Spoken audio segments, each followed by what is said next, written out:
नमस्कार, maths by D के Sharma YouTube channel पे आप लोगों का स्वागत है। देखें यार, आज सेट नंबर 6 का हम लोग डिस्कशन करेंगे और पीडीएफ का लिंक डिस्क्रिप्शन में है। आप लोग पीडीएफ वहां से डाउनलोड कर लीजिएगा या फिर टेलीग्राम चैनल को ज्वाइन कर लीजिएगा, वहां पे भी पीडीएफ डल जाता है। चलिए देखिए का जब एक वाटर पार्क में टिकट की कीमत 11:12 के अनुपात में बढ़ा दी गई। टिकट का जो प्राइस है 11:12 में बढ़ा दिया गया, यानी पहले प्राइस 11 यूनिट था तो अब परजेंट में बढ़कर 12 रुपए हो गए। पहले प्राइस 11 रुपया था तो अब कितना हो गया, 12 रुपए। का पार्क में आने वाले दैनिक आगंतुकों की संख्या 8:7 के अनुपात में गिर गया, यानी कि जो नंबर ऑफ पीपल है यानी लोगों का संख्या जो है, नंबर जो है ये 8:7 में गिर गया। यानी पहले पर डे यदि 8 लोग आते थे तो अब पर डे 7 लोग आ रहे हैं। सवाल आगे का, यदि टिकट के कीमत में वृद्धि करने से पहले दैनिक राजस्व, मेरे भाई दैनिक राजस्व कहने का मतलब हुआ टोटल कलेक्शन। कहा प्रारंभ में पहले टोटल कलेक्शन 1,76,000 था तो टिकट के कीमत में वृद्धि करने के बाद प्राप्त हुआ दैनिक राजस्व क्या होगा, यानी प्रेजेंट में कलेक्शन कितना, ये आपको पूछा है। तो देखें यार, कलेक्शन जो होगा, पहले टिकट का प्राइस 11 रुपया था, 8 लोग आते थे तो टोटल कलेक्शन 11 थे 88 रुपया। प्रेजेंट में एक टिकट का कीमत है 12 रुपए, वर्तमान में टोटल 7 लोग आ रहे हैं तो कलेक्शन कितना होगा, 12 सते 84। अब चाहें तो इसको काट लें, 4 से काटिएगा 22, 4 से काटिएगा 21। यार देखें, ये पहले टिकट में वृद्धि से पहले टोटल कलेक्शन हो रहा था 22 यूनिट और टिकट में वृद्धि करने के बाद यानी प्रेजेंट में टोटल कलेक्शन हो रहा है 21 यूनिट। का पहले का कलेक्शन दिया 1,76,000 यानी 22 यूनिट का वैल्यू दिया है 1,76,000। तो मेरे भाई एक यूनिट का वैल्यू कितना हो जाएगा, 8,000। एक यूनिट 8,000 है तो प्रेजेंट में कलेक्शन कितना, 21 यूनिट का वैल्यू पूछा तो 21 गुना 8 तो 8 दूना 16, 1,68,000। Option number D. देखें यार, ये अच्छा सवाल है। का 2 पात्र है जिसमें दूध और पानी का मिश्रण है। कहा पहले बर्तन में दूध और पानी का अनुपात जो है 8:3 है। पहला वाला जो, पहले यार इसका नेचर पकड़ लीजिए। का पहला जो मिक्सचर है उसमें मिल्क और वाटर के मात्रा का रेशियो है 8:3। ये पहला मिक्सचर की बात कर रहा है कि पहला जो बर्तन है उसमें मिल्क और वाटर के मात्रा का रेशियो है 8:3 तथा दूसरे बर्तन में मिल्क और वाटर के मात्रा का जो रेशियो है ये आपको दिया है 5:1। अब आगे सवाल कहा कि एक 35 लीटर वाला बर्तन इन पात्रों से भरा गया। कहने का मतलब हुआ, ये लाइन इंपॉर्टेंट है, कहने का मतलब ये हुआ कि यार इन दोनों मिक्सचरों को मिलाकर एक जो नया मिक्सचर बनाया गया है उसका क्वांटिटी है 35 लीटर का। इन दोनों मिक्सचरों को मिलाकर एक 35 लीटर का नया मिक्सचर बनाया गया और उस बनने वाले जो नया मिक्सचर है, जो बनने वाला नया मिक्सचर है उसमें मिल्क और वाटर के मात्रा का रेशियो है 4:1। सवाल का मतलब ये हुआ। क्लियर है? तो आप लोग थीम पकड़ लिए होइएगा। आइए इसको सॉल्व करते हैं। देखें यार, जैसे कहा आप इस तरह के सवाल करना जानते हैं, किसी एक यूनिट को आप लेकर, चाहे तो आप सारे का मिल्क लेकर सवाल को सॉल्व कर ले या सारे का वाटर लेकर सवाल को सॉल्व कर ले, पर ध्यान में रखिएगा जिस बर्तन से जो कुछ भी लीजिएगा सारे बर्तन का वही लेना पड़ेगा। जैसे मिल्क लेकर सॉल्व किए तो मेरे भाई आप बताइए, पहला मिक्सचर में मिल्क है कितना, तो 8। टोटल मिक्सचर कितना में, तो अनुपातिक योग बट्टा में मिल्क है 8, वाटर है 3 तो टोटल मिक्सचर हो गया कितना, 11। दूसरा मिक्सचर में मिल्क है कितना, 5। टोटल मिक्सचर कितना में, तो 5×1 6 में। अब इन दोनों को मिलाकर जो नया मिक्सचर बना, कहा इस बनने वाला नया मिक्सचर में मिल्क है कितना, अगर मिल्क एक मिक्सचर से पहला से मिल्क लिए तो सबका मिल्क है, तो बनने वाला नया मिक्सचर में मिल्क है कितना, 4। टोटल कितना में, 5 में। क्लियर है बात? अब इन दोनों का अंतर यहाँ पर, इन दोनों का अंतर यहाँ पर, तो यार बड़ा में से छोटा घटाइए तो 4/5 में से 8/11 गया, तो एलसीएम कितना मेरे भाई, 55।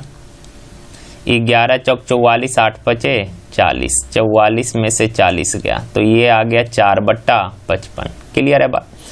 अब यार यहाँ 5/6 में से 4/5 को घटाइएगा तो 25 एलसीएम हो जाएगा 30, 5×5 25 माइनस 6 चौक 24, 25 में से 24 गया 1/30। बट्टा में काटना है तो काट दीजिए 5 से 6 बार में, 5 से 11 बार में, क्रॉस मल्टीप्लाई करिएगा तो 11/6 चौक 24। अब नजरे सामने देखें यार, ये रेशियो किस चीज का आया, ये चीज आप सबको पता है, हमने पहले भी बताया, ये रेशियो हमेशा बट्टे वाले चीज का आता है। तो हमने पहला मिक्सचर में लिया है, मिल्क है टोटल 8, टोटल मिक्सचर कितना में 11 में, दूसरा मिक्सचर में मिल्क है 5, टोटल मिक्सचर कितना में 6 में। तो बट्टा में टोटल वाला चीज है तो ये मिक्सचर जो आएगा ये टोटल का आएगा। कहने का मतलब हुआ कि पहला मिक्सचर से टोटल 11 यूनिट क्वांटिटी लिए और दूसरा मिक्सचर से टोटल 24 यूनिट क्वांटिटी लिए। पहला मिक्सचर से 11 लीटर, दूसरा से 24 लीटर लिया और दोनों को मिलाए तो टोटल मिक्सचर बन गया कितना 11 और 24 35। लेकिन एक्चुअल में बनाए कितने का 35 लीटर का, 35 यूनिट 35 लीटर तो 1 यूनिट 1 लीटर का। पहले पात्र से कितना लीटर मिक्सचर लिए हैं तो पहले पात्र से 11 यूनिट लिए, 1 यूनिट 1 है तो 11 यूनिट कितना 11 लीटर। क्लियर है बात। चलिए आगे बढ़ते, ये अच्छा सवाल था थोड़ा।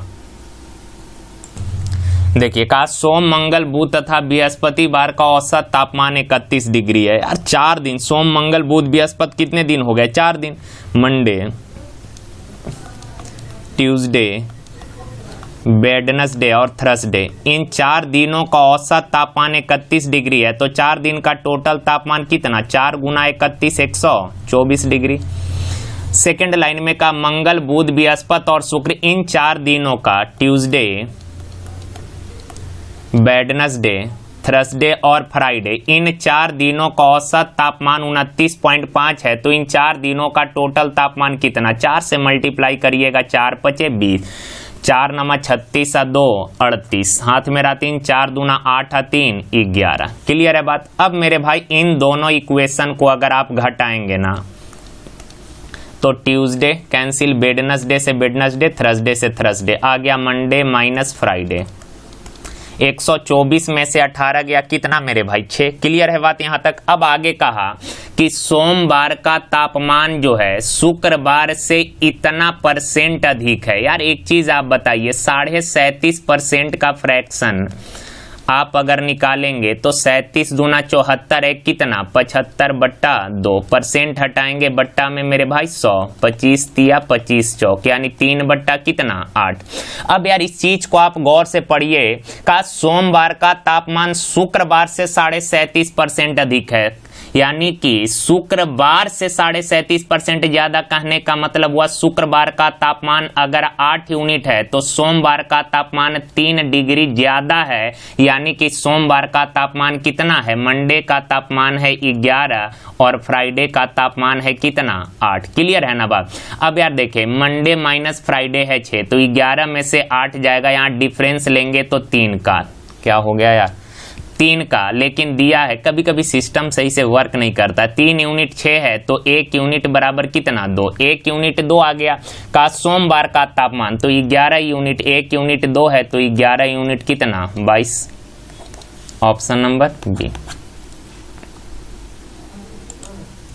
देखें यार ये एक रिलेशन दिया है कि x के पावर 1/6 बराबर y के पावर 2/3 है, तो x और y के बीच कौन सा संबंध पॉसिबल है।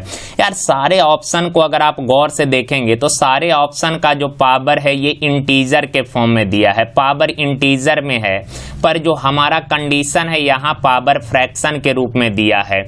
1/6 यहाँ 2/3 है, तो यार यहाँ फ्रैक्शन को इंटीजर में अगर चेंज करिएगा तो आप यार ऐसा नंबर पिक करिए जो 6 से भी पूर्णतः डिवाइड हो जाए और 3 से भी पूरा पूरा कटे। ऐसा नंबर मेरे भाई जो 6 से कटे और 3 से कटे। आप बोलेंगे सर जी 6 और 3 से कटने वाला नंबर है 6, 6 और 3 से कटने वाला नंबर कितना 6, तो 6 से दोनों साइड मल्टीप्लाई कर दीजिए तो 6 से कटेगा यहाँ x के पावर 1, यहाँ y के पावर 3 से काटिएगा 2 बार में तो 2 दूना 4 यानी x is equal to y के पावर 4। Option number B.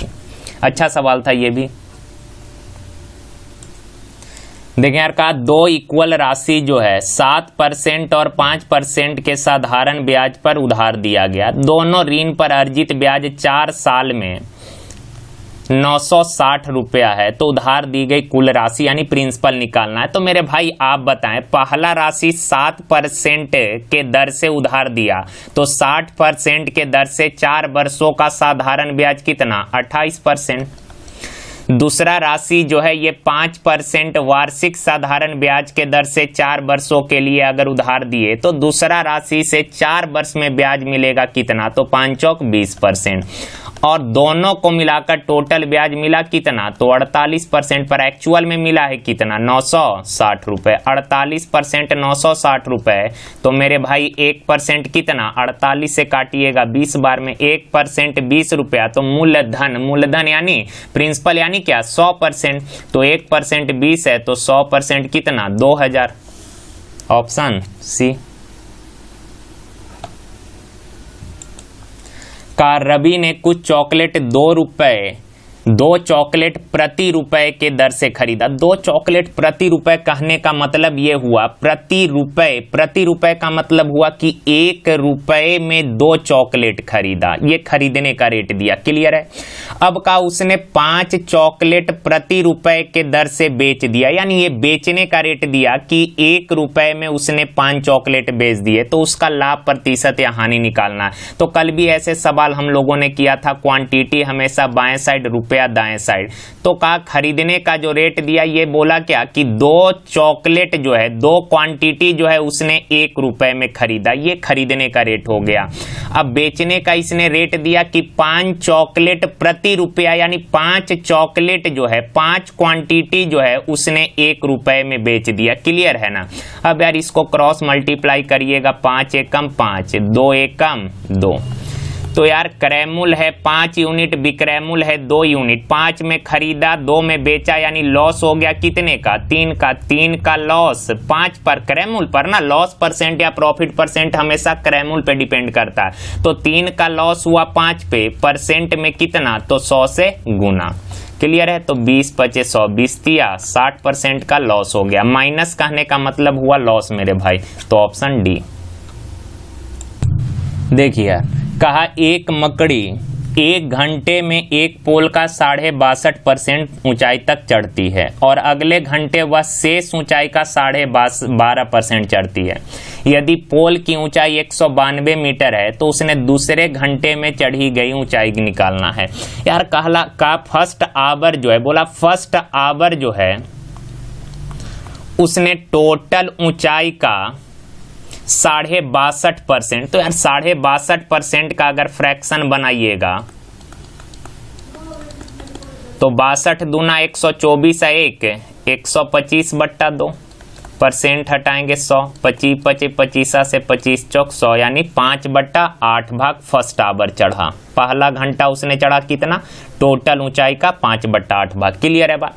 अब आगे कहा अगले घंटे यानी सेकेंड आवर्स वह शेष ऊंचाई का 12.5%, यानी सेकेंड आवर जो है उसने शेष का, यानी कि टोटल हाइट अगर 8 यूनिट है उसमें से 5 यूनिट फर्स्ट आवर उसने चढ़ लिया तो शेष बचा कितना 3/8। और का सेकेंड आवर उसने शेष ऊंचाई का यानी गुना शेष ऊंचाई का 12.5%। तो यार 12.5% का फ्रैक्शन तो सबको पता है ही मेरे भाई 1/8, नहीं तो आप ऐसे चाहें तो निकाल लें। सेकेंड आवर उसने शेष ऊंचाई यानी 3/8 का 1/8 भाग चढ़ा, यानी सेकेंड आवर उसने टोटल ऊंचाई का कितना चढ़ा 3/64 भाग।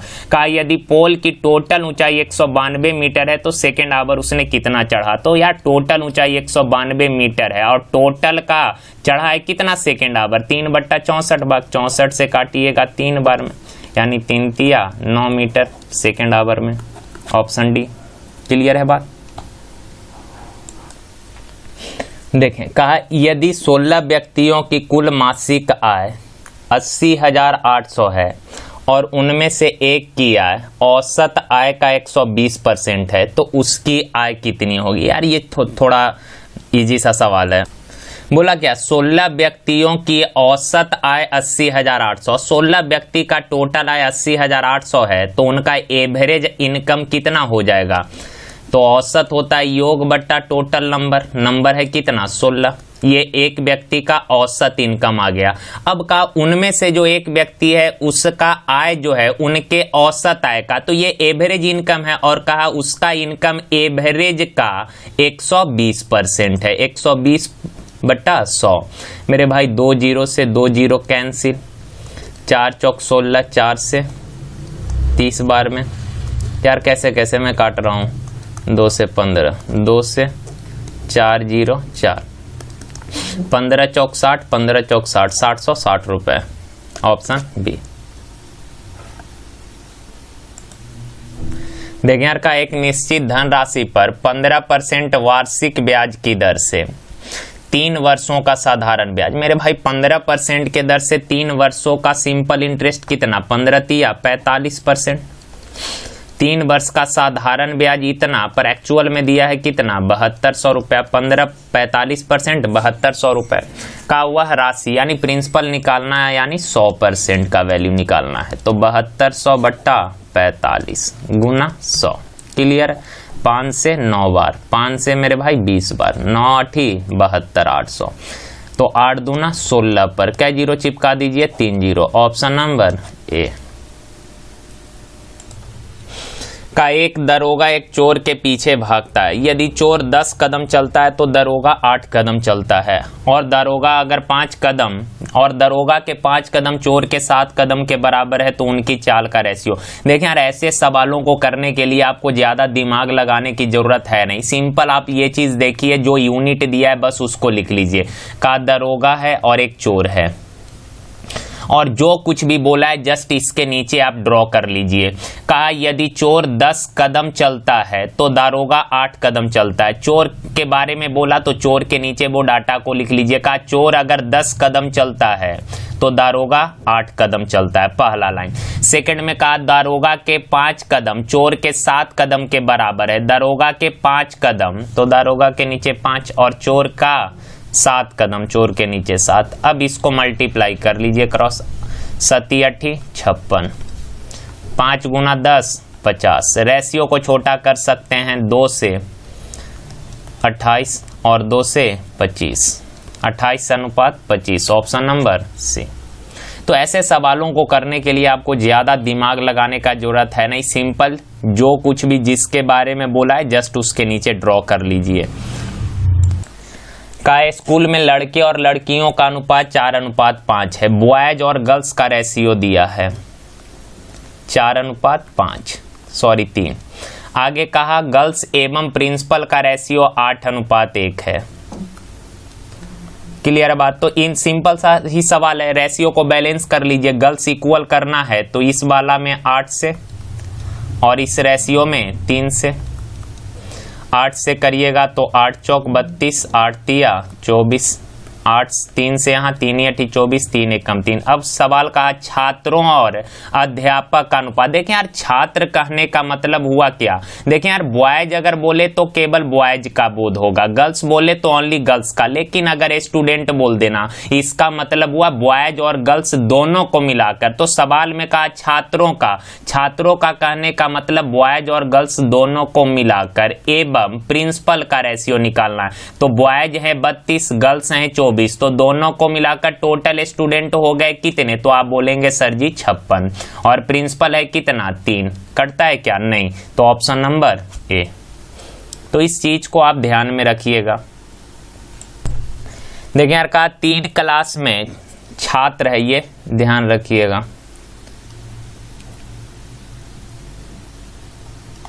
छात्रों का अनुपात 4 6 9 है। क्लियर है, यहीं पे कर लेते हैं यार। 4 6 9 यानी पहला क्लास में विद्यार्थी का संख्या 4 यूनिट, दूसरा क्लास में विद्यार्थी का संख्या 6 यूनिट, तीसरा में 9। का यदि प्रत्येक क्लास में 12 छात्र और आ जाए। देखें यार प्रत्येक क्लास में इक्वल वृद्धि किए हैं तो रेशियो में भी इक्वल होना चाहिए। तो पहला क्लास में अगर 4 यूनिट पहले विद्यार्थी, फर्स्ट क्लास में अगर पहले 4 यूनिट विद्यार्थी था तो अब 7 यूनिट विद्यार्थी है, यानी कितना बढ़ा 3। दूसरा में 6 से 9 हो गया यानी 3 बढ़ा, तीसरा में 9 से 12 यानी 3, यानी प्रत्येक क्लास में 3 3 यूनिट छात्र का वृद्धि हुआ, पर एक्चुअल में हुआ है कितना 12, 3 यूनिट 12 तो 1 यूनिट मेरे भाई 4, 1 यूनिट 4 है तो का शुरुआत में कुल कितने छात्र थे, तो 4 6 10 9 19 छात्र थे, 1 यूनिट 4 तो 19 यूनिट 19 चौक 76, ऑप्शन नंबर बी। देखें का 2 पाइप किसी टैंक को पानी से भरने में क्रमशः 15 और 12 घंटे लेता है तथा तीसरा पाइप 4 घंटे में खाली कर देगा। 3 पाइप है जिसमें 2 भरने वाला है। पहला पूरा टैंक को 15 घंटा में भर देगा, दूसरा पूरा टैंक को 12 घंटा में और तीसरा पूरा टैंक को 4 घंटा में खाली कर देगा। तो 12 15 4 का एलसीएम 60, 15 चौक 60 भरने वाला प्लस से, 12 पचे 60 ये भी भरने वाला है अतः प्लस से। का सी 4 घंटा में 60 लीटर खाली करेगा तो 1 घंटा में 15 लीटर खाली करेगा अर्थात माइनस से। तीनों पाइप का जो है एफिशिएंसी पता चल गया। अब सवाल का यार इन तीनों पाइपों को क्रमशः 8 बजे 9 बजे और 11 बजे खोला जाता है, तब टैंक कितने बजे खाली हो जाएगा, खाली हो जाएगा ऐसा पूछा। तो यार एक चीज आप बताएं का पहला पाइप को 8 बजे खोले, क्लियर है बात, दूसरा पाइप को 9 बजे खोले और तीसरा को 11 बजे खोले। तो आप एक चीज ये देखें यार कि तीसरा पाइप को खुलने तक पहला जो है कितना देर चला, यानी पहला पाइप यानी ए कितना देर चला। आप बोलेंगे सर देखिए ए 8 बजे खोले हैं, बी को 9 बजे खोले, सी को 11 बजे खोले, यानी सी को खुलने तक ए जो है 3 घंटा चला, मानते हैं ना यार इस बात को। अब यार ए 1 घंटा में भरेगा कितना 4, तो 3 घंटा में ए भर दिया कितना 12, क्लियर है बात। अब यार दूसरा चीज आ जाए, बी को 9 बजे खोलें, तो आप ये बताएं कि तीसरा पाइप यानी सी को खुलने तक बी कितना देर चला। तो आप बोलेंगे सर देखिए बी 9 बजे खुला है, सी 11 बजे खुला, यानी सी को खुलने तक बी चला है 2 घंटा, क्लियर है बात। तो मेरे भाई बी 1 घंटा में 5 भरता है, 2 घंटा में कितना भरा है 10, यानी सी को ओपन होने तक टोटल टैंक भरा है कितना 22 लीटर भर गया। अब कहा 11 बजे सी को भी खोल दिए, तो ए तो ओपन था ही, बी भी ओपन था, और जैसे ही 11 बजा सी को ओपन कर दिए, तो अब तीनों चलेगा। तो ए 4 भरेगा, बी 5 भरेगा और सी 15 खाली करेगा। तो 9 में से 15 गया माइनस का 6, माइनस का 6 कहने का मतलब ये हुआ कि 11 बजे जब सी खुला तो उसके बाद टैंक में पानी जाएगा नहीं, जितना भरा हुआ था वही पानी अब निकलने लगेगा। इस बात को मानते हैं ना। 11 बजे सी को ओपन किए तो 11 बजे तक ए और बी ने तो भरा 22 लीटर, लेकिन जैसे ही 11 बजे सी ओपन हुआ तो उसके बाद अब टैंक में पानी जाएगा नहीं, उसमें से हर घंटे 6 लीटर पानी निकलना प्रारंभ हो गया। तो का पूरा टैंक कितने बजे खाली हो जाएगा। यार आप बताएं टैंक में पानी है कितना 22 लीटर। ऐसा नहीं कई बार लोग जल्दीबाजी में कि पूरा टैंक यानी 60 लीटर, नहीं, अलग बात है टैंक का कैपेसिटी है 60 लीटर, टैंक का क्षमता है 60, लेकिन इसमें पानी भरा हुआ है कितना 22 लीटर ही पानी भरा हुआ है। तो इसको खाली करने के लिए, इस पूरे बर्तन को खाली करने के लिए 22 लीटर ही पानी निकालना पड़ेगा ना मेरे भाई। तो यार 1 घंटा में 6 लीटर, तो 22 लीटर कै घंटा में 22/6 यानी 11/3। इसको आप बोलेंगे 3.2/3 घंटा, यानी 3 घंटा 20 दूना 40 मिनट, 3 घंटा 40 मिनट में टैंक खाली हो जाएगा। का कितने बजे खाली होगा, तो 11 बजे से खाली होना चालू हुआ है, सी 11 बजे ओपन हुआ तो 11 बजे के बाद ही ना टैंक खाली होगा। तो 11 बजे के बाद 3 घंटा 40 मिनट लगा, यानी 11 और 3 कितना हो गया 12, 1 और 2 40, ऑप्शन नंबर डी। देखिए यार का एक कार का प्रत्येक पहिया प्रति सेकंड 5 चक्कर लगाता है, यानी 1 सेकंड में जो है पहिया 5 चक्कर लगाता है। का यदि पहिए का व्यास 84 सेंटीमीटर है तो कार की चाल मीटर पर सेकंड क्या होगी। देखिए यार ये चीज आप सभी को पता है कि कोई भी पहिया जो होता है ना वो 1 चक्कर में अपने परिधि जितना दूरी तय करता है। कोई भी पहिया 1 चक्कर में अपने परिधि इतना दूरी यानी 2 पाई आर कितना डिस्टेंस ट्रेवल करता है, परिधि जितना 2 पाई 22/7 और आर रेडियस। यार डायमीटर व्यास अगर 84 सेंटीमीटर है तो रेडियस जस्ट आधा हो जाएगा, यानी कितना 42 सेंटीमीटर। तो 7 छक 42, 6 दूना 12, तो 12 से गुना करिएगा तो 12 दूना 24। हाथ में रहा 2, 12 दूना 24 और 2 26, 264 सेंटीमीटर। क्लियर है। अब कहा और टाइम तो दिया ही है कि 1 सेकेंड में 5 चक्कर, सॉरी यहाँ पे थोड़ा सा एक चीज समझिए यार, कोई भी पहिया हमने बोला 1 चक्कर में अपने परिधि जितना दूरी तय करता है, कोई भी पहिया 1 चक्कर में इतना दूरी तय करेगा, पर उसने लगाया है कितना चक्कर, 5 चक्कर, 1 चक्कर में इतना तो 5 चक्कर में कितना, 5 से मल्टीप्लाई कर दिए। अब ऐसे ही रहने दें यार, इसको मल्टीप्लाई करने का जरूरत है नहीं, आगे शायद कुछ नंबर कट जाए। अब सवाल कहा कि उसका चाल, तो स्पीड होता है डिस्टेंस अपॉन टाइम, डिस्टेंस है इतना और टाइम दिया है 5 चक्कर लगाने में कितना समय लेता है प्रति सेकंड, यानी 1 सेकंड, तो बट्टा 1। अब यही हो गया यार, गुना कर लीजिए, कौन आएगा, 6 पचे 30 दूना 60 से गुना करिएगा तो ये 1320 सेंटीमीटर पर सेकंड। क्लियर है ना बात। ये चीज आप ध्यान में रखिएगा, कोई भी पहिया जो है वो 1 चक्कर में अपने परिधि जितना दूरी तय करता है। और सवाल में इसने साफ शब्दों में लिखा है कि प्रत्येक पहिया प्रति सेकंड 5 चक्कर लगाता है, यानी 1 सेकंड में कितना चक्कर, 5 चक्कर लगाता है। तो हम जानते हैं मेरे भाई कि कोई भी पहिया 1 चक्कर में अपने परिधि जितना दूरी तय करता है, 1 चक्कर में इतना दूरी, तो 5 चक्कर में इतना दूरी तय करेगा। और ये दूरी तय करने में कितना समय लगा है, 1 सेकेंड। तो डिस्टेंस मालूम है, टाइम मालूम है, तो स्पीड निकाल लेंगे आप लोग। चलिए आगे बढ़ते हैं। देखिए यार, कहा एक आदमी घर से ऑफिस तक एक निश्चित दूरी 30 किलोमीटर पर आवर के चाल से तय करता है, तो 10 मिनट लेट हो जाता है। क्लियर है बात, 10 मिनट लेट हो गया। लेकिन अगर वह 40 किलोमीटर पर आवर के चाल से जाता है तो 5 मिनट पहले पहुंच जाता है। तो कहा घर से ऑफिस की दूरी। यार एक चीज आप सभी को पता है कि अगर डिस्टेंस इक्वल है ना, डिस्टेंस अगर इक्वल है तो स्पीड और टाइम एक दूसरे का रिवर्स होता है। डिस्टेंस अगर इक्वल है तो स्पीड और टाइम एक दूसरे का रिवर्स होता है।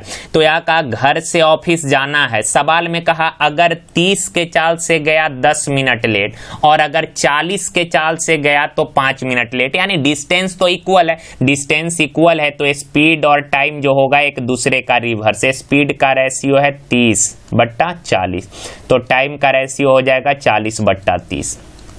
देखिए यार यहाँ पे काट कुट नहीं कीजिएगा स्पीड को, क्योंकि कई बार डिस्टेंस निकालने में आप गलती कर जाएंगे। टाइम को काट सकते हैं, चाहे तो काट सकते हैं, नहीं तो ऐसे भी सवाल को सॉल्व कर सकते हैं, पर यहाँ पे काट लेते हैं टाइम को। तो 4/टाइम का रेशियो आ गया 4/3। अब आप बोलेंगे सर टाइम को क्यों ब्रेक किए, तो मेरे भाई कंपैरिजन अगर कर रहे हैं टाइम का, 10 मिनट लेट हुआ, फिर आगे 5 मिनट ईयरली दिया है, यहाँ 10 मिनट लेट, यहाँ 5 मिनट ईयरली, तो टाइम का कंपैरिजन कर रहे हैं तो टाइम को छोटा कर सकते हैं। कहने का मतलब हुआ कि पहले वह दूरी जो है 4 घंटे में तय कर रहा था, तो अब उसी दूरी को 3 घंटे में तय कर रहा है। तो यहाँ टाइम का डिफरेंस कितना आ गया, 1 यूनिट का। लेकिन यहाँ पर टाइम का डिफरेंस 10 मिनट लेट है और 5 मिनट ईयरली है, तो 10 और 5 कितना, साइन अलग है तो डिफरेंस हो जाएगा 15 मिनट। मिनट को आवर में लाइएगा, डिफरेंस 15 मिनट का है। 15 मिनट यानी 1/4 आवर, तो 1 यूनिट 1/4 आ गया। तो यहाँ से 4 यूनिट का वैल्यू 4 गुना 1/4 करिएगा 1 आवर, यहाँ से 3 यूनिट का वैल्यू तो 3/4 आवर। अब दोनों टाइम आपको पता है तो किसी से भी आप डिस्टेंस निकाल सकते हैं। देखिए कहने का मतलब हुआ कि 30 किलोमीटर पर आवर के चाल से चलकर वह दूरी 1 घंटे में तय कर रहा था। अगर सेकंड से निकालना चाहे तो 40 किलोमीटर पर आवर के चाल से चलकर वही दूरी जो है वह 3/4 घंटे में तय कर रहा था। तो किसी से भी आप डिस्टेंस निकाल लीजिए। पहला से 30 के चाल से चलकर 1 घंटा में तय की गई दूरी कितना, तो 4 गुना समय 30 किलोमीटर। आप बोलेंगे सर सेकंड से भी निकाल सकते हैं। हाँ जरूर, 40 किलोमीटर पर आवर के चाल से चलकर उस दूरी को कितना देर में, 3/4 घंटा में तय करता है। 4 से काटेंगे 10 तो कितना, 30 किलोमीटर। तो आपको चेक करने की जरूरत है नहीं, किसी एक से आप चीजों को निकाल सकते हैं। क्लियर है। और इस चीज को ध्यान रखिएगा, टाइम का स्पीड तो आप ये चीज ध्यान में रख लीजिए, स्पीड को छोटा नहीं कर सकते। टाइम है तो उसको छोटा कर सकते हैं, नहीं कर सकते, जो आपका मर्जी है। आप चाहें तो करिए, ना चाहें तो मत कीजिए। क्लियर है ना बात। चलें आ जाएं। यहाँ पे छोटा इसलिए करते हैं मेरे भाई कि कंपैरिजन टाइम से करना है कि हाँ यहाँ पे टाइम का डिफरेंस 1 यूनिट है, यहाँ 10 मिनट लेट हुआ, यहाँ 10 मिनट लेट हुआ, 5 मिनट पहले पहुंच गया तो यहाँ पे डिफरेंस 15 मिनट का। तो टाइम का कंपैरिजन टाइम से कर रहे हैं तो टाइम के रेशियो को आप ब्रेक कर सकते हैं, पर स्पीड के रेशियो को ब्रेक नहीं कर सकते। क्लियर है ना बात? चलिए आ जाए, देखें कहा ए और बी तथा बी और सी काम को 12 तथा 6 से ही 2/3 दिन में पूरा कर सकता है। ए और बी जो है काम को 12 दिन में, बी और सी दोनों मिलकर काम को 6 तिरिक 18 2 20/3 दिन में। तो मेरे भाई एलसीएम लेंगे 12 और 20 का एलसीएम 60, 12 बचे 20 तिया 3 तिया 9। क्लियर है बा? अब आगे कहा ए 3 दिन काम करके चला गया, ए जो है 3 दिन काम करके चला गया, बी 4 दिन काम किया, सी जो है 7 दिन काम किया है और काम समाप्त हो गया। देखें यार काम करने का जो यहाँ पे डे दिया वो इंडिविजुअल दिया, सारे वर्कर का अलग अलग दिया, पर सवाल में आप देखें यहाँ पे कंबाइंड एफिशिएंसी पता है कि ए और बी दोनों मिलकर एक दिन में 5 यूनिट काम करते हैं, बी और सी दोनों मिलकर एक दिन में 9 यूनिट काम करते हैं। तो यहाँ पे भी आपको काम जो है कंबाइंड कराना पड़ेगा, क्योंकि ए बी और सी का आप इंडिविजुअल एफिशिएंसी नहीं निकाल सकते हैं, तो काम भी कंबाइंड कराइए। ए और बी का पेयर बनाना है तो आप बताएं यार ए को 3 दिन काम करना है, बी को 4 दिन, तो दोनों मैक्सिमम कितने दिन साथ में काम कर सकता है? तो आप बोलेंगे सर 3 दिन तक दोनों साथ में काम कर सकता है। तो ए और बी दोनों मिलकर 3 दिन काम किया। अरे यार तो एक दिन 3 दिन किया, एक दिन में 5 काम, तो 3 दिन में 15 काम। क्लियर है? अब यार आप बताएं ए चला गया, बी को अभी एक दिन और काम करना है और सी को 7 दिन काम करना है, तो आप बताएं बी और सी मैक्सिमम कितने दिन साथ में काम करेगा? तो आप बोलेंगे सर देखिए एक दिन बी के साथ सी को करवा लेते हैं, बाकी 6 दिन सी अकेले करेगा अपना, तो बी और सी दोनों मिलकर एक दिन काम करेगा। अब बी और सी एक दिन में 9 काम करता है, तो कितना काम हो गया टोटल? 15 9 24 काम हो गया। तो रिमेनिंग वर्क कितना बच गया? तो आप बोलेंगे सर जी टोटल 60 में से 24 हो गया, रिमेनिंग बच गया है कितना? 36 काम। अब इस 36 काम को कौन करेगा? तो सी 6 दिन, अभी सी को और काम करना है, तो इस बचे हुए काम को सी 6 दिन में पूरा कर दिया, तो सी एक दिन में कितना काम करेगा? 6 यूनिट वर्क जो है ये पर डे करेगा सी। सवाल का ए अकेले उस काम को कितने दिन में करेगा? तो ए का एफिशिएंसी जानना पड़ेगा। देखें यार यहाँ से सी का एफिशिएंसी पता है 6, बी प्लस सी का एफिशिएंसी 9 है, सी का 6, तो बी का कितना? 3। अब देखें यार बी का 3 है, ए प्लस बी का अगर 5 है तो ए का कितना? 2। ए का एफिशिएंसी 2 यूनिट, ए का एफिशिएंसी 2 यानी ए एक दिन में 2 काम, तो ए पूरा काम को कितने दिन में यानी 60 काम कितने दिन में? तो 60/2 यानी 30 दिन। Option number C. का 11 संख्याओं का औसत जो है ये 60 है, सॉरी 11 संख्याओं का औसत 60 है। यदि सभी संख्याएं दोगुनी हो जाए तो संख्याओं का नया औसत क्या हो गया? संख्या को दोगुना किए, जो चेंज संख्या के साथ कर रहे हैं वही चेंज एवरेज के साथ करिए। संख्या को दोगुना किए तो एवरेज को दोगुना कर दीजिए, तो एवरेज नया एवरेज 7 दूना 14। क्लियर है? एवरेज में ये सारी चीजें आप लोग पढ़े होंगे। देखें यार का 4 सदस्यों की औसत आयु 32 वर्ष है। एक परिवार के 4 सदस्यों की औसत आयु 32 वर्ष है। 4 सदस्य का औसत 32 है, तो 4 सदस्य का टोटल एज कितना? 4 गुना 32। क्लियर है बात? का एक अतिथि की आयु को शामिल कर लिया जाए। मेरे भाई पहले से फैमिली में 4 मेंबर थे, एक मेंबर और आ गए, तो अब टोटल कितने मेंबर हो गए? 5 मेंबर। अब का उनका औसत जो है 12.5% बढ़ गया, तो मेरे भाई पहले से औसत था 32, अब 12.5% बढ़ गया, यानी 32 का 12.5% यानी 1/8, 1/8 यानी कितना? 4। तो पहले से 4 मेंबर थे, उनका औसत आयु 32 वर्ष था। अब कहा एक मेंबर और आ गए तो औसत आयु 12.5% बढ़ गया, तो 32 का 12.5% यानी 4 वर्ष औसत एज बढ़ गया। तो पहले से था 32, अब 4 बढ़कर हो गया कितना 36, यानी 5 मेंबर का औसत एज कितना 36 वर्ष। तो सवाल में कहा कि बताइए आने वाले लोग जो अतिथि हैं उनका आयु क्या है। तो मेरे भाई 5 सदस्य के टोटल एज में से अगर 4 सदस्य का एज घटा दीजिएगा तो आने वाला एक सदस्य का एज नहीं निकल जाएगा, हो जाएगा, कर लेंगे आप लोग। चलिए देखें यार, ये भी खूबसूरत सा सवाल है। कहा ए, बी एवं सी के पिछले वर्ष की आय का अनुपात 3:4 है। ए, बी और सी तीनों के लास्ट ईयर इनकम का रेशियो है। लास्ट ईयर इनकम का जो रेशियो है ये 3:4:5 दिया। क्लियर है। ए का लास्ट ईयर इनकम यानी पिछले साल, प्रेजेंट में नहीं, पिछले साल ए का इनकम 3 यूनिट, बी का इनकम 4 यूनिट, सी का इनकम 5 यूनिट। यहां तक सही है। अब आगे कहा उनके पिछले वर्ष एवं वर्तमान वर्ष की आय का अनुपात क्रमशः 4:5, 2:3 और 3:4। ये दिया है कि ए के, जैसे ए के बारे में बोला, समझिए आराम से, ए के लास्ट ईयर इनकम और प्रेजेंट ईयर इनकम का जो रेशियो है ये 4:5 है।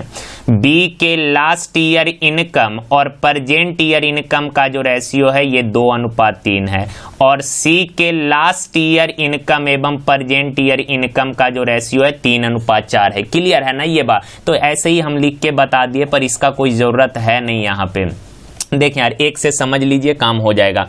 ए का लास्ट ईयर इनकम और प्रेजेंट ईयर इनकम का रेशियो 4:5 है। अगर मैं आपसे बोलूं कि ए का जो प्रेजेंट ईयर इनकम है वो लास्ट ईयर इनकम का कितना गुना है, इसका मतलब ये हुआ 4:5 का मतलब ये हुआ। एक बार फिर से सुनिए, ए का लास्ट ईयर इनकम है 4 यूनिट, बी ए का प्रेजेंट ईयर इनकम है 5 यूनिट, ए का लास्ट ईयर इनकम 4 यूनिट और प्रेजेंट ईयर इनकम 5 यूनिट। तो यहां से हम 2 चीजें निकाल सकते हैं। एक तो कि ए का जो प्रेजेंट ईयर इनकम है वो लास्ट ईयर इनकम का कितना गुना है, तो ये 5/4 गुना है। ए का प्रेजेंट ईयर इनकम जो है ये लास्ट ईयर इनकम का कितना गुना है, तो ये 5/4 गुना है। क्लियर है। अब बोले कि ए का लास्ट ईयर इनकम कितना है, तो इसको आप ऐसे बोल सकते हैं कि सर ए का जो लास्ट ईयर इनकम है ना ये प्रेजेंट ईयर का 4/5 गुना। ये चीजों को लिखने का तरीका, जैसे एक छोटा सा एग्जांपल समझिए, जैसे हम बोले ए और बी के इनकम का रेशियो है 2:3। ए का इनकम 2 यूनिट, बी का इनकम 3 यूनिट। मैं आपसे एक सवाल पूछूं कि ये आप बताना ए का इनकम बी के इनकम का कितना गुना है, तो आप बोलेंगे सर देखें ए का इनकम है 2 यूनिट, बी का इनकम 3 यूनिट, यानी ए का इनकम बी के इनकम का 2/3 गुना है। सिमिलरली अगर मैं बोलूं बी का इनकम कितना, तो आप बोलेंगे सर देखें बी का इनकम 3 है, ए का इनकम 2 है, तो बी का जो इनकम है ना ये ए के इनकम का 3/2 गुना है। क्लियर है बात ना मेरे भाई। तो इस चीज के बारे में आप सभी को पता है। तो देखें यार, यहां से कहा ए बी सी तीनों के लास्ट ईयर और प्रेजेंट ईयर इनकम का रेशियो 4:5, यानी ए का लास्ट ईयर इनकम 4 यूनिट और तो present year income 5 unit. B का लास्ट ईयर और प्रेजेंट ईयर इनकम का रेशियो 2:3, यानी बी का last year income 2 unit, present year income 3 unit. Clear है ना बात यहां तक। और आगे का अगर वर्तमान वर्ष की कुल आय 98,500 है, प्रेजेंट ईयर इनकम दिया कि वर्तमान में तीनों को मिलाकर कुल इनकम 98,500 है, तो यहां से प्रेजेंट इनकम निकालना पड़ेगा। देखिए यार, ए का लास्ट ईयर इनकम 3 था, आप बताना प्रेजेंट ईयर इनकम जो है लास्ट ईयर इनकम का कितना गुना है, तो आप बोलेंगे सर 5/4 गुना। अभी समझाए थे ना बात। अब यार बी का लास्ट ईयर इनकम 4 यूनिट है, तो प्रेजेंट ईयर इनकम कितना, तो आप बोलेंगे सर लास्ट ईयर इनकम का 3/2 गुना। और सिमिलरली सी का कितना, तो 4/3 गुना।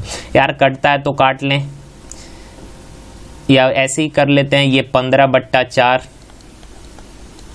ये 4 × 12/2, और ये 20/3। अरेंज करेंगे एलसीएम 12 तो 4 तिया 15 तिया 45, 2 छक 12 छक 72, 3 चौक 20 चौक 80, यानी ए का परजेंट इनकम है 45 यूनिट, बी का परजेंट 72 और सी का परजेंट इनकम 80। तो तीनों को मिलाकर परजेंट में टोटल इनकम कितना, तो 5 या 2 7, 8 4 12 7 19, 197 पर दिया है 98,500। अगर इसको काटेंगे कितना बार में कटेगा, देख लें यार, 5 बार में कटता है। 7 पचे 35, 9 पचे 45, 7 3 48, अब 5 3 8, 5 4 9 कट ही रहा है 5 बार में, तो 1 यूनिट 500। कहा कि बी प्लस सी का इनकम बताएं, बी प्लस सी का, तो बी प्लस सी का तो 80 और 72 152, 1 यूनिट 500 तो 152 यूनिट कितना, 0 0 5 दूना 10, 75 1 76,000। ऑप्शन नंबर है। क्लियर है बात ना। चलिए, अच्छा सवाल था, इसको 1-2 बार आप लोग प्रैक्टिस कर लीजिएगा। आगे बढ़ते हैं।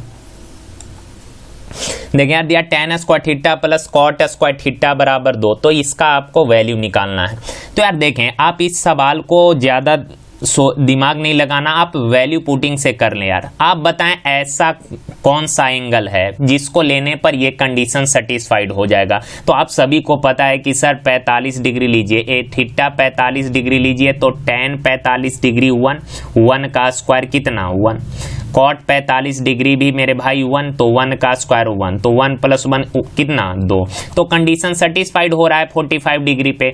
तो यार 2 सेक 45 डिग्री, सेक थीटा यानी सेक 45 डिग्री कितना, तो √2 इंटू कॉसेक 45 कितना √2, तो 2 के पावर √2 गुना √2 2 का स्क्वायर 4। तो ऐसे सवालों को वैल्यू पुटिंग से ही करना ज्यादा आसान है आपके लिए। देखें यार, कहा 1/9 धारा के दिशा में 12 किलोमीटर दूरी तय करती है, धारा के दिशा में 12 किलोमीटर गई तथा प्रारंभिक बिंदु पर 3 घंटे में वापिस आ गई, यानी 12 किलोमीटर गई। जैसे सपोज यहाँ से का धारा के दिशा में 12 किलोमीटर गई और प्रारंभिक बिंदु पर वापिस आ गई। इसका मतलब मेरे भाई कि जाने में अगर 12 किलोमीटर दूरी तय किया तो आने में भी कितना 12 किलोमीटर ही दूरी तय किया होगा, और टोटल टाइम इसको लगा है कितना 3 घंटा। आगे सवाल में कहा कि धारा का चाल 3 किलोमीटर बराबर है, तो 9 का चाल निकालना है, यानी बी का वैल्यू निकालना है। तो देखिए यार, आप बताएं 12 किलोमीटर अगर धारा के दिशा में जाइएगा समय लगेगा कितना। आप सभी को पता है समय बराबर दूरी बट्टा चाल। धारा के दिशा में गए हैं तो बोट प्लस बाटा। अब 12 किलोमीटर दूरी वहां से वापिस आइएगा तो आइएगा अपोजिट डायरेक्शन में। अगर गए हैं धारा के दिशा में तो आइएगा धारा के विपरीत दिशा में। तो धारा के अपोजिट 12 किलोमीटर आने में समय लगा कितना, तो समय बराबर होता है दूरी बट्टा चाल। अपोजिट है तो चाल घटेगा। देखिए यार, जाने में टाइम इतना, आने में टाइम इतना, और दोनों को मिलाकर टोटल टाइम दिया है कितना 3 घंटे। अब देखिए, इसको सॉल्व करने का जो आपको वाटर का चाल दिया ही है 3, तो यहाँ पे 3 रख लें। अब देखें यार, इसको सॉल्व मत करने लगिएगा, क्वाड्रेटिक इक्वेशन बन जाएगा, फिर ज्यादा कैलकुलेशन कॉम्प्लिकेटेड हो जाएगा। आप वैल्यू वाटर का चाल निकालना है तो ऑप्शन में वाटर का ही वैल्यू दिया होगा, तो ऑप्शन से आप चीजों को पिक कर लें। देखें, अगर ऑप्शन नंबर बी लेते हैं, लग रहा है सही बी, तो 9 3 बार, चूंकि 12 से ज्यादा हो जाएगा ना, ये 12 लेंगे तो 12 3 15 हो जाएगा, 8 लेंगे 8 3 11 कटेगा नहीं, 6 लेंगे तो 6 3 9 फ्रैक्शन बन जा रहा है। अगर 9 लेंगे तो 9 3 12 बट्टा 12 प्लस यहाँ 12 बट्टा 9 में से 3 गया 6, तो 12 से 1 बार में, 6 से 2 बार में, 1 और 2 कितना 3। तो कंडीशन सेटिस्फाइड हो गया ऑप्शन बी से। चलिए आगे बढ़ते हैं। का देखें, अच्छा सवाल है। का 3 अंकों का औसत 40 है और पहला अंक अन्य 2 के योग का 1/3 है। 3 नंबर ए बी सी है का पहला नंबर जो है बाकी 2 संख्याओं के योग का 1/3 यानी 1:3 है। तो मेरे भाई, अगर पहला संख्या 1 यूनिट है और बाकी 2 संख्या का योग 3 यूनिट है, तो तीनों संख्या का योग कितना हो जाएगा 4 यूनिट। पर एक्चुअल में योग दिया है कितना, 3 अंकों का औसत 40 है, 3 अंक का एवरेज 40 है, तो योग कितना हो जाएगा 40 दिया 120, 4 यूनिट 120, तो 1 यूनिट 30। सवाल का पहला संख्या कितना, तो 1 यूनिट का वैल्यू 30। देखिए यार, कहा किसी समद्विबाहु त्रिभुज की दो भुजाएं 15 सेंटीमीटर तथा 22 सेंटीमीटर है, तो कहा परिमाप के संभव मान क्या होंगे।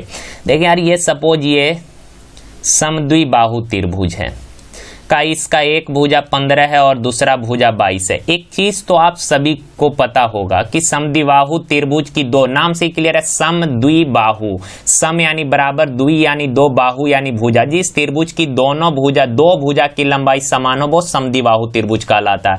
तो ये समद्विबाहु त्रिभुज है, तो इसके दो भुजा बराबर होंगे। हो सकता है ये दोनों भुजा आपस में बराबर हो जाए, या फिर हो सकता है कि ये भुजा और ये भुजा आपस में बराबर हो जाए। समझ पा रहे हैं ना बातों को।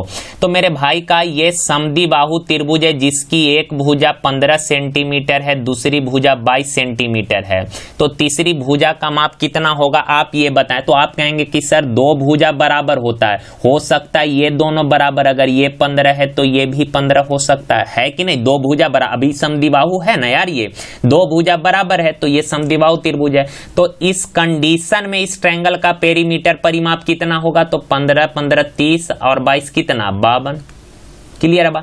लेकिन ये भी तो पॉसिबल है, ये भुजा 15 ये भुजा 22 है, तो हो सकता है ये दोनों भुजा शायद बराबर हो। तो ये अगर 22 है तो ये भी 22, तो 22 22 44, 44 और 15 कितना 59।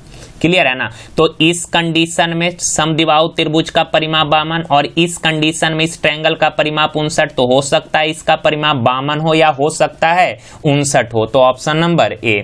और यही पूछा कि पॉसिबिलिटी क्या क्या संभावना है, तो 52 हो सकता है या 59 हो सकता है।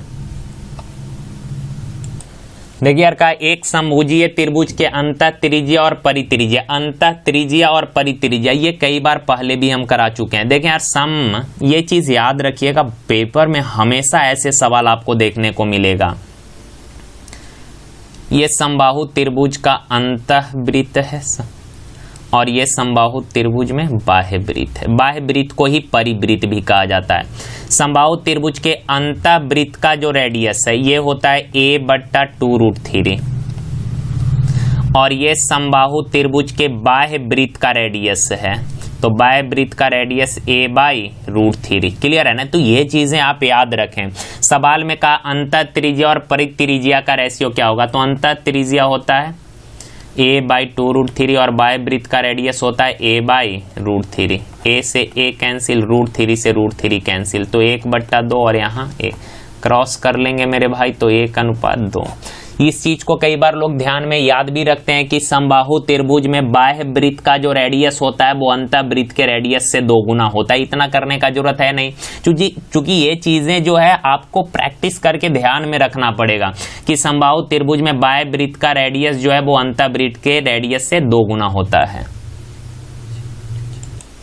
देखें यार, कहा यदि किसी टैंक के 1/3 भरे होने पर उसमें 80 लीटर पानी आता है तो उसे आधा भरने पर उसमें कितना पानी आएगा। काफी बेसिक सा सवाल है।